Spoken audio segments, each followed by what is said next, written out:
බුදු කෙනෙක් විශේෂ වෙන්නේ ඇයි? බුදුහාමුදුරුවෝම දේශනා කරනවා බුදු කෙනෙක් හුරු වෙනවා කියලා ඇසින් රූප දැක ඒ රූප කෙරෙහි නොඇලී සිටින්නට, නොගැටී සිටින්නට, මුලා නොවී සිටින්නට. එහෙනම් අපි කවුද? ඇහෙන් රූප දැකලා ඒ රූප කෙරෙහි ඇලෙන අය, ගැටෙන අය, මුලා වෙන අය. අපි මොකද කරන්නේ? කනෙන් ශබ්ද අහලා ඒවට ඇලෙනවා, ගැටෙනවා, මුලා වෙනවා. ඔය විදිහට නහයෙන් ගඳ සුවඳ විඳලා ඇලෙනවා, ගැටෙනවා, මුලා වෙනවා. දිවෙන් රස විඳලා ඇලෙනවා, ගැටෙනවා, මුලා වෙනවා. කයෙන් පහස විඳලා ඇලෙනවා, ගැටෙනවා, මුලා වෙනවා. හිතෙන් සිතුවිලි අරගෙන ඇලෙනවා, ගැටෙනවා, මුලා වෙනවා. මේ තමයි ලෝකේ හැටි. කොහොම තමයි ලෝකේ දුවන්නේ. දැන් බලන්නකෝ. දැන් අපි ඔක්කොමලා මැරිච්චාම ඉපදෙනවනේ. අපි කැමති නෑ කියලා හිතන්නකෝ ඉපදෙන්න. කැමති නැතුණාට කරන්න දෙයක් නෑ ඉපදෙනවා. කවුරු හරි කියලා අපි උපද්දවනව නෙමෙයි. ඔය සමහර මිනිස්සු ඉන්නේ මට නම් ජීවිතේ පාලා තියෙන මට මේ ලෝකෙන් සමුගන්න ඕනේ කියලා වහබනවා. හැබැයි යාට ලෝකෙන් සමුගන්න පුළුවන්ද? බෑ. එයා ඉපදෙනවා. එයාට ඉපදෙන්න නැතුව ඉන්න පුළුවන් නම් හරි. සමහරු ගඟේ පනිනවා. සමහරු කෝච්චියට පනිනවා. අයියේ ඒගොල්ලන්ගේ ප්‍රශ්න ඉවර කරගන්න කියලා. හැබැයි ඉවර වෙන්නේ නැහැ. මොකද වෙන්නේ? එයාලා ආපහු ඉපදෙනවා. කැමති නැහැ ඉපදෙන්න. එනොට ඉපදෙනවා. දැන් හිතන්නකෝ අපි මැරිච්චාම කරුවල තැනකින් ගිහිල්ලා පෙරේත ලෝකෙක නම් පදිංචි වෙන්නේ. අපිට පුළුවන් ද කියන්නේ මේ මං කැමති නැහැ පෙරේත ලෝකෙට මාව පොඩ්ඩක් නිදහස් කරන්න. එහෙම කියන්න බෑ. දැන් බලන්න දැන් මනුස්ස ලෝකෙදී නම් පගාදීලා හැමත් එක එකව කරගන්නවනේ. හැබැයි බලේ පාවිච්චි කරලා එක එකව කරගන්නවනේ.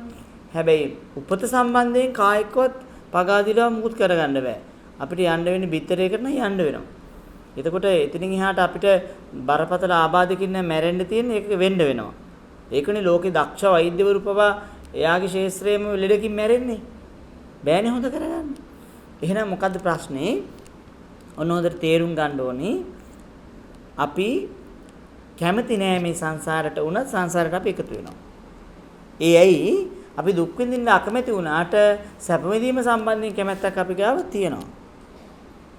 එහෙනම් ඔන්න ඇහෙන් රූප දැකලා ඒ රූප කෙරෙහි ඇලෙන ගතියක් අපේ තියෙනවා. දැන් බලන්නකෝ බුදුහාමුදුරුවෝ තමයි මේක හොයාගන්නේ.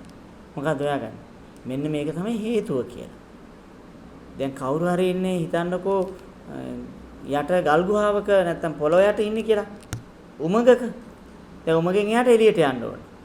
එළියට යන්න නම් අනිවාර්යයෙන්ම දොරක් හම්බෙන්න එපා. උඩට එන්න මොනේ. එහෙම නැතුව එළියට එන්න ක්‍රමයක් නැහැ නේ. වාෂ්ප වෙලා ඉන්නේ. එහෙනම් බුදුරු හොයාගන්නවා අපි මේ සංසාරේ කියන උමග ඇතුලේ තමයි ඉන්නේ. එක පාරකින් ගැලවුණාට තව පාරකින් යනවා. ගිහිල්ලා හැමතැනම ඕක ඇතුලේ තමයි ඉන්නේ. එහෙනම් හරියට සංසාරේ කියන්නේ උමග වගේ නම් නිවන කියන්නේ ගොඩ බිම වගේ. එහෙනම් උඩ පොළොවෙන් උඩ වගේ. එහෙනම් ඒකට එන්න නම් එකම ක්‍රමයයි තියෙන්නේ. පොළොවෙන් උඩට එන්න ඕනේ. එතකොට පොළොවෙන් උඩට එන්න නම් මොකද කරන්න ඕනේ? උමග ඇතුලේ හිර වෙච්ච කලාව හොයා ගන්න ඕනේ. බල්ලේ බලු දැන් වලකින් බැඳාම ඌ කොච්චර බලු දැන් වලකින් බැඳලා බල්ලව කණුවේ බැඳාම ඌ කණුව වටේ කැරකෙන්න ඌ එකම තැන තමයි ඉන්නේ. දැන් අපිටත් වෙලා තියෙන එහෙම එකක් තමයි. අපිත් මේ තණ්හාව කියන දන් වලින් බැඳලා තියෙන්නේ. දැන් බැඳලා මේ කැරක් ඉන්නවා. මේක වටේම තමයි කැරකෙන්න තියෙන්නේ. මේක වටේම තමයි කැරකෙන්නේ. එහෙනම් ඔන්න බලන්නකෝ. මේක වෙලා තියෙන්නේ ඇයි දන්නවද? අපි බැඳලා තියෙන්නේ. ඇයි අපිට බැඳපුවා කඩා ගන්න බැරි? බැඳලා ඉන්න බව දන්නේ නැති හින්දා. ඇයි දන්නේ කියන්නේ? අවිද්‍යාව හින්දා. ඔන්න බලන්නකෝ. ඔය අමාරු බණ මම මේ සරලව කියලා දෙන්නේ. අවිද්‍යාව හින්දා අවිද්‍යාව කියන හිරමැදිරියේ තණ්හාව කියන ලණු වලින් බැඳලා ඉන්නේ අපිව. ඉතින් අපිට ගැලවෙන්න බෑ. ඒක නිසා බුදුරු හොයාගත්තා මොකද්ද? බුදුරු හොයාගත්තා මේ හිරමැදිරියෙන් එළියට පනින්න නම් ඉස්සෙල්ලා මෙයා දැනගන්න ඕන මං ඉන්නේ හිරමැදිරියේ කියලා. ආන් එතකොට විද්‍යාව පැත්තටනේ බර වෙන්නේ. අන්න බලන්න. ඉස්සෙල්ලා දැනගන්න ඕන සංසාරේ දුකයි කියලා. මේක ලොකු දුකක් බව දැනගන්න ඕන.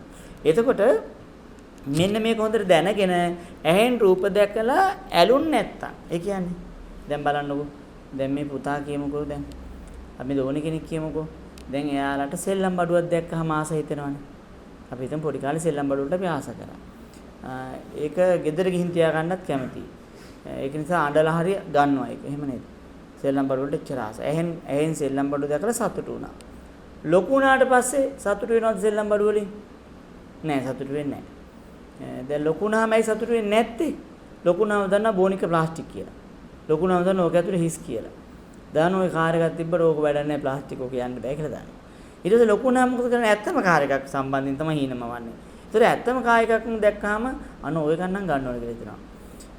එතකොට ඇත්තම කාය එකක් ගත්තට පස්සේ හිතනවා නෑ ඕකට වඩා හොඳ එකක් නැද්ද නැහැ මේ ඊට වඩා හොඳ වාහනයක් තියෙනවා නේ ගන්න. හැමදාම බලන්නකෝ යමක් භුක්ති විඳලා පස්සේ විශේෂයෙන් පොඩි කාලේ කතාව අපි හිතමුකෝ. බුදුහාමුදුරුවෝ උපමාව ආරන් තියෙනවා. මොකටද සෙල්ලම් ගෙවල් හදන ළමයි සෙල්ලම් ගෙවල් වලින් සතුටු වුණාට ලොකු වුණාට පස්සේ සෙල්ලම් ගෙවල් වලින් සතුටු වෙන්නේ නැහැ කියලා. ඇයි සතුටු වෙන්නේ නැත්තේ? ඒක සෙල්ලම් ගියක් බව දන්නේ හින්දා කියලා. එහෙනම් තේරුම් ගන්න කියනවා මේ ලෝකේ බොරුවක් බව දැනගත් දවසට යා ලෝකෙන් සතුටු වෙන්නේ නැහැ. පැහැදිලිද කතාව? මේ ලෝකේ අපි ඉන්නේ මුලා වෙලා කියලා දැනෙච්චාම මේකට සතුටු වෙන්නේ නැහැ අපි. එතකොට ළමයින්ගෙන්වත් කෑම වලින්වත් ආදරෙන්වත් තනතුරු වලින්වත් අපිව සතුටු කරන්න බෑ එතකොට. ඒ දෙනාර සෙල්ලම් ගේ සතුටු වෙන දේ ළමයා වගේ තමයි. දැනට අපි මේ කෙලස් කියන සෙල්ලම්ගෙට අහුවෙලා ඉන්නේ. හැබැයි මේ කෙලස් කියන්නේ දුකක් කියලා බොරුවක් මුලාවක් බව දැනගත්තට පස්සේ අපි ඕකට රවට්ටන්න බැරි වෙනවා. එහෙනම් ඔන්න බලන්නකෝ ඇහෙන් සෙල්ලම් බඩු දැකලා සතුටු වෙච්ච ළමයා ලොකු නම් සෙල්ලම් බඩු වලින් සතුටු වෙන්නේ නැහැ. එයා වෙන දේ දැකලා තමයි සතුටු වෙන්නේ. එතකොට එයා මුලා වෙනවා. එහෙනම් අපි ඒවට කියනවා තණ්හාවෙන් අල්ල ගන්නවා කියලා. එතකොට අනේ බලන්න මට නම් ගොඩාක් තියෙනවා රෙදි මට නම් ගොඩාක් ලස්සන වාහන තියෙනවා කියලා මාන්නකුත් හදා ගන්නවා. අපිට ඒගොල්ලන්ට වගේ නෑනේ කියලාත් මාන්නයක් හදා ගන්නවා. මිනිස්සු එහෙම කරන්නේ. ඊළඟට ඒගොල්ලෝයි අපි සමානයි. අපේ ඇමරිකාවයි අපි එකයි. සිංගප්පූරුවයි අපි එකයි. මේ රටේ ඉන්න සල්ලි තියෙන මිනිස්සුයි අපි එකයි. බලන්නකෝ අපි දෙගොල්ලෝම එකයි කියලා ඒකත් මාන්නයක්. ඕනකොට තමයි කියන්නේ මාන කියලා. ඊට පස්සේ කියනවා මොකද්ද තණ්හාව මාන දිට්ඨි කියලා වචනිකුත් වෙනවා. ඒ මොකද්ද? දිට්ඨි කියන්නේ අපි ළඟ තියෙන වැරදි දැකීම. මොකක්ද දැකීම? මේකේ හැමදාම ඉන්න පුළුවන්. ලබන සසර මේ භවයේ නැති සතුට ලබන සැරේ හම්බෙයි. සල්ලි ගොඩක් හම්බෙච්චම සතුට තියෙයි. එයා මැරුන් නැත්තම් අපේ සැප තියෙයි. ඒගොල්ලෝ අපිට බැන්නේ නැත්තම් අපේ ප්‍රශ්න ඉවරයි. ඕන් ඔය වගේ අපි හදාගත්ත බොරු රැවටීම් තියෙන. ඒවට කියනවා දිට්ඨි කියලා. එහෙනම් ඇහෙන් රූප දැකලා කනෙන් ශබ්ද අහලා නහයෙන් රස විඳලා නහයෙන් ගඳ සුවඳ විඳලා දිවෙන් රස විඳලා කයෙන් පහස විඳලා හිතෙන් සිතවිලි අරගෙන කවුරු හරි රැවටෙන්නේ නැත්තම් ඒවට ඇලෙන්නේ නැත්තම් ඒව තමන් කැමති විදිහට පවත් ගන්න බැරි වුණා කියලා අවුල් වෙන්නේ නැත්තම් අන්න එයා ඉපදෙන්නේ. එයා ඉපදෙන්නේ.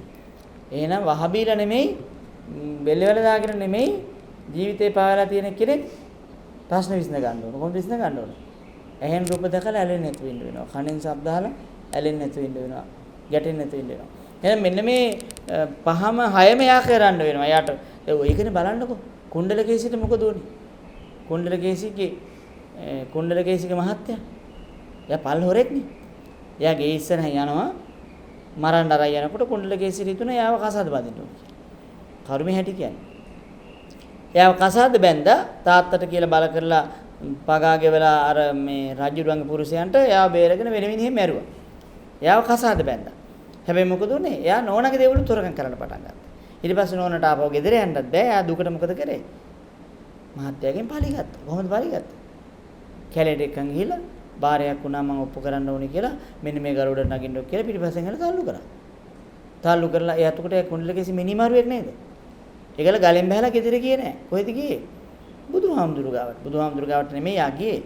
එයා තාපසෙක් වෙන්න කැලේට ගියේ. ඉතින් යනකොට අන්තිමට යාට බුදුහාමුදුරු ගාවට යන්න අවස්ථාවක් ලැබුණා. ලැබුණාට පස්සේ මොකද උනේ? කුණ්ඩලකේසි මහරහත් මෙහෙණින් වහන්සේ බවට පත් වෙනවා. බලන්නකෝ. එහෙනම් කුණ්ඩලකේසිවේ හැරෙන්නේ කොතනද?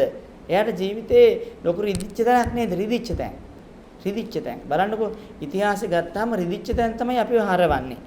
දැන් ඔබතුමීට උනත් මේ පුතාලා දෙන්නට උනත් මේ නෑදෑයන්ට උනත් මේ අජිත් මහත්තයාගේ මරණයත් හැරෙනවා නම් හැරෙන්න තියෙන තැන. රිදිච්ච තැන තියෙනව නේද? රිදිච්ච තැන තමයි අපිව හරවන්නේ. දැන් ඔය ගොඩාක් බලන්නකෝ රහතන් වහන්සේලා බිහි වෙලා තියෙන ජීවිතේ කොතන රිදුණු තැනකින්. රිදුණු තැනකින් තමයි පටන් ගන්න තියෙන්නේ වැඩි. දැන් අපිට වෙලා තියෙන රිදුණු තැන් කොච්චර ආවත් අපිට ඒ පැත්තට හැරෙන්න තේරෙන්නේ නැහැ. අපි හිතනවා දැන් රිදුණට කවදා හරි මේක ඉවර වෙයි කියලා අපි ඒක මතක් කර ඒ රිදීමෙන්ම සතුටු වෙනවා. බලන්නකෝ. දුකින් ඉන්න මිනිස්සු කියනවනේ මට පාඩුවේ ඉන්න දෙන්න මට කල්පනා කරන්න ඕන කියනවා. එහෙම කියනවා. අපි කරන්නේ රිදෙන තැන තව ටිකක් රිද්දෝගෙන ඒකෙන් ආස්වාදයක් හොයනවා. නමුත් දක්ෂ ශ්‍රාවකයෝ රිදෙන තැන් කලමනාකරණය කරගත්තා නිවන උදෙසා. එහෙනම් අන්න ඒ බඳු දර්ශනයක් තමයි බුදුරු ඉදිරිපත් කරන්නේ.